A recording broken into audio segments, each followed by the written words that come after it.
Yan, good morning, MUP traders. Uh, sa ngayon, walang galaw si BTC. Naka-breakout siya. Malamang mag-pullback ito dito sa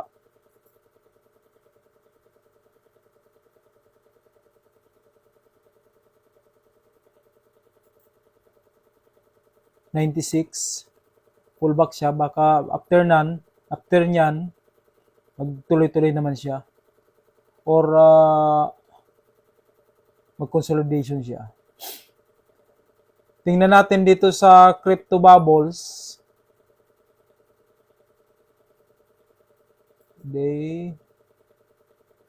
Grabe si virtual, oh. Virtual. Weekly. Virtual. Monthly. Virtual. Yearly. Virtual. Grabing inangat, 1,469% si virtual. Tingnan nga natin ito. Ano bang...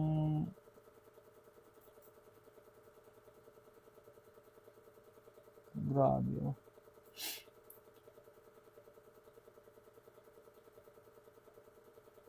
Grabing tinaas na pala nito. Ayun, oh. Ito yung mga crypto na napakahirap sabayan na, nakakatakot na bibilhin, pero ang taas na. Pero kung akong bibili dito ako bibili sa 1.5, at the same time, 1% lang siguro ng aking portfolio. Para in case bumaba siya dito sa 1.0, mayroon pa rin tayong pang bili. Pero healthy naman yung ato niya, oh, nakikita mo yan, oh. Yung volume niya napaka taas pa naman. Healthy pa naman yung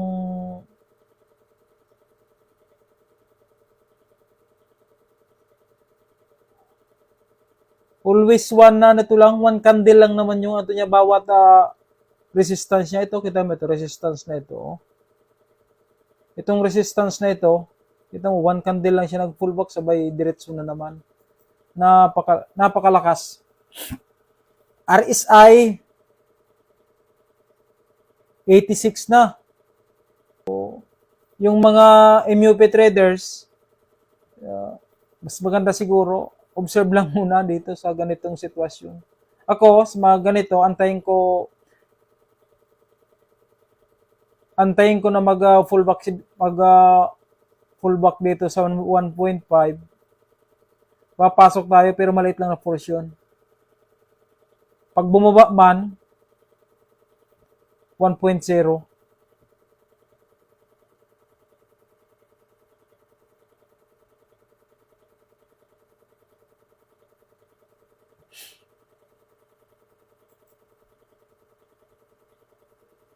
BTC,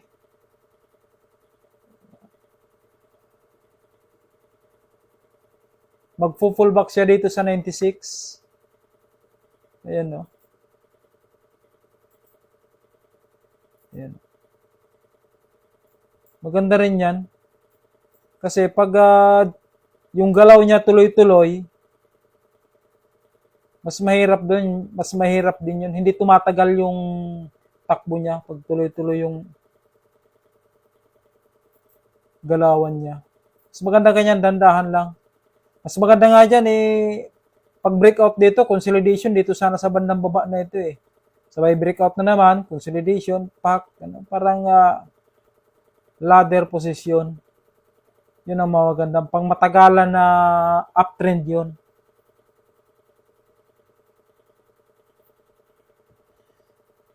Yung kagandahan dito sa crypto, kino-compare ko doon sa stock market or sa Philippine stock market. Sa PSA, pag na ipit ka, taon ang bibilangin mo. Pero dito sa crypto, pag naipit ka dito, 4 months, 6 months, makakalabas ka na. Kasi mas volatility yung mga crypto anto dito. Mga altcoin, memes coin, mga grabing volatility. Which is, yan ang buhay ng mga trader. Ako, sabi ko nga, 90% investor ako. 10% lang yung pagiging trader ko kasi libangan ko lang naman ito. Hindi ko ito talagang investor talaga ako. Bibila ko, pababayaan ko lang. Okay naman. Yung BTC, kahit bumaba sa akin dyan, walang problema.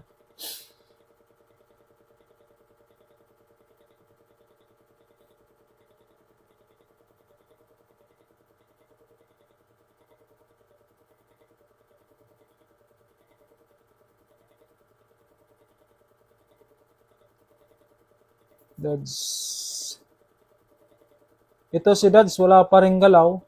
Pero ina-expect natin na before last quarter ng 2025 gagalaw mga ito. Dads, ETH. ETH kasi medyo may kunting problema ito sa fundamental.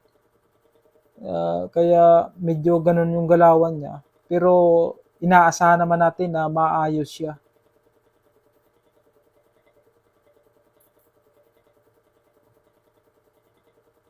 Si WEF, inaantay lang natin ito yung mga big boys.